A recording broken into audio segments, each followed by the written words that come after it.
Welcome to the Horizons Inc. podcast, where we cover important events in history. We're your hosts, Krishay Konopali and Jackson Pfluger. And today we'll be covering a passionate abolitionist who ends up becoming America's first terrorist and a major cause of the Civil War, all in an attempt to tackle an issue that has plagued America for decades. This man is none other than John Brown.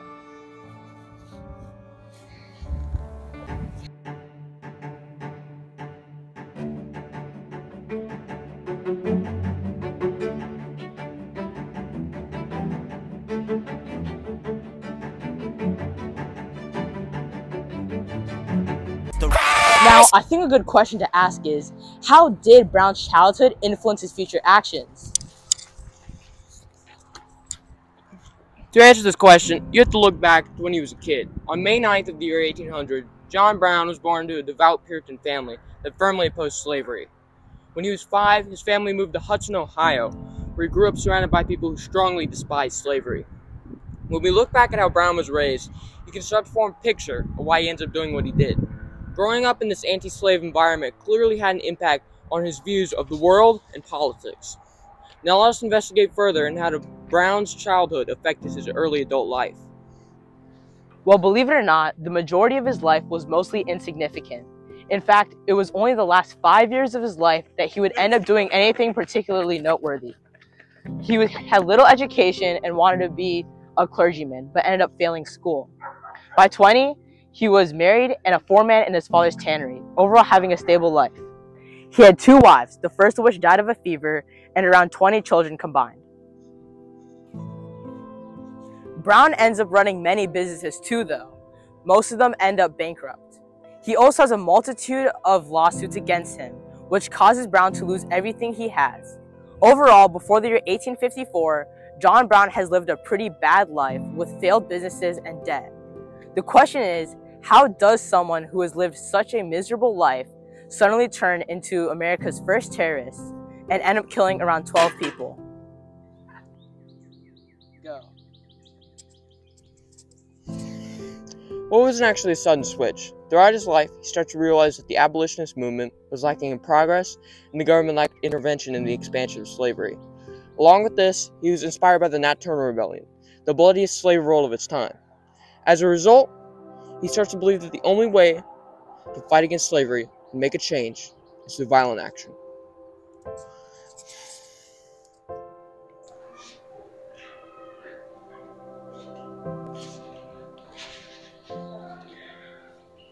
Cut to some years later into the 1850s. Slavery has divided the young nation.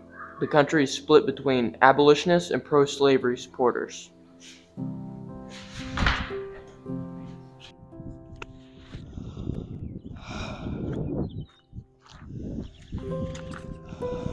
In order to prevent a civil war, the young nation passed a series of compromises in order to retain balance in the Senate, starting with the Missouri Compromise of 1820, the Compromise of 1850, and finally the Kansas-Nebraska Act, the latter of which would end up becoming the most problematic of the 3 for the young nation. Essentially, the act allowed people to vote on whether or not the newly acquired Kansas and Nebraska territories should become slave or free states. As you can predict, letting the people vote on whether or not slavery should exist in these territories, which was already an extremely controversial topic, would only end in disaster. Let's take a look.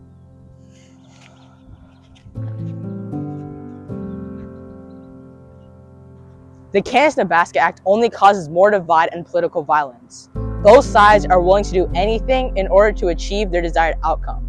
These conflicts are crucial, as it starts to reveal that the matter of slavery would no longer be resolved with peace, but instead with force. And this is not more evident than as seen in Bleeding Kansas. Bleeding Kansas was a time period that lasted from 1854 all the way to the start of the Civil War. As the name implies, Bleeding Kansas was violent and bloody. John Brown's involvement in this conflict and his raid on Harper's Ferry is what ends up defining his legacy. We can break up Brown's last 5 and most important years into 2 parts: the Pottawatomie Massacre and his raid on Harper's Ferry. But first, let's look at the tactics employed by Brown and his men. John Brown and his group would use a tactic known as guerrilla warfare. Guerrilla warfare relies on having a small and mobile group and focuses on hit-and-run tactics that are meant to take the opponent off guard. They perform ambushes and raids on enemy forces, settlements, and supply lines. Along with this, they rely on psychological warfare, which uses fear and intimidation to disrupt enemy morale.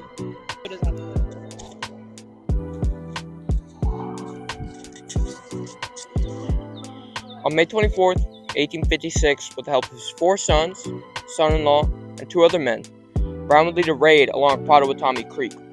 It was unplanned and in retaliation for the sack of Lawrence, a conflict where pro-slave members would attack and burn the anti-slavery town of Lawrence, Kansas. He and his men would drag pro-slave supporters out of their houses and then horrifically murder them with rifles and swords, marking the start of Brown's reign of terror. What's interesting to note is that these members didn't own any slaves themselves. They simply supported the pro-slave movement. This implies that Brown didn't just go for slave-owning settlers, but instead he would target anyone who supported the movement, which threatened any man who openly supported slavery. From this raid, John Brown has clearly demonstrated the use of guerrilla warfare tactics. He and his small group would attack individuals at night and quickly in order to catch them off guard. He used a hit-and-run tactic that was meant to be brutal and unforgiving.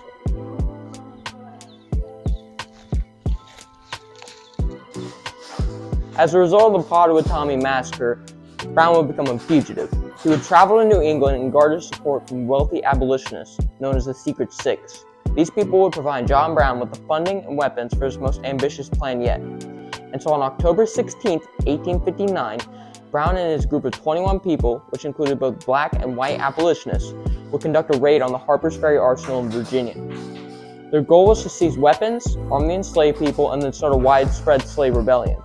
At around 8 p.m., Brown and his men would cross the Potomac River into Harper's Ferry. There, they were able to take hold of thousands of weapons to prevent any communication from the outside. These men would cut telegraph wires. They also took hostages, one being Lewis Washington, who was George Washington's descendant. Throughout this, John Brown believed that the enslaved people would rise up and join them, but unfortunately for him, that never happened.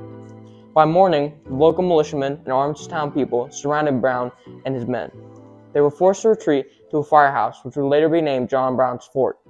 News of this quickly reached, and soon the U.S. Marines, led by future Confederate General Colonel Robert E. Lee and Lieutenant J.E.B. Stuart, were sent.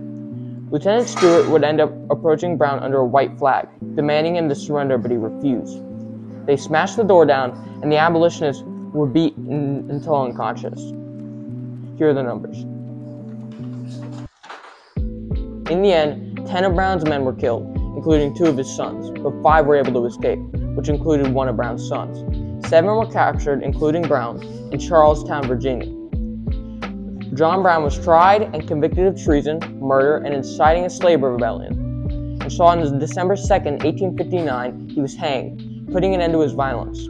But even this was not without its problems, as Brown would hand a guard a piece of paper stating, "I, John Brown, am now quite certain that the crimes of this guilty land will never be purged away but with blood.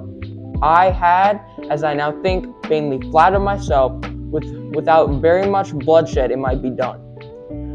And his words would only be proven more true throughout the following years.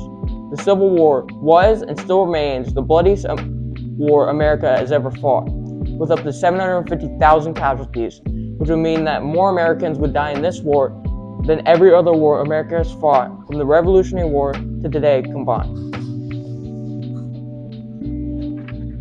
John Brown's actions end up disgusting the South, so much so that they formed their own state militias, laying the groundwork for the Confederate Army and strengthening the South's disdain towards the North, making civil war almost inevitable.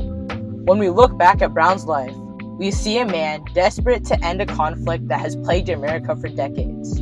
While his actions may have been gruesome, to him, it appeared as the only option.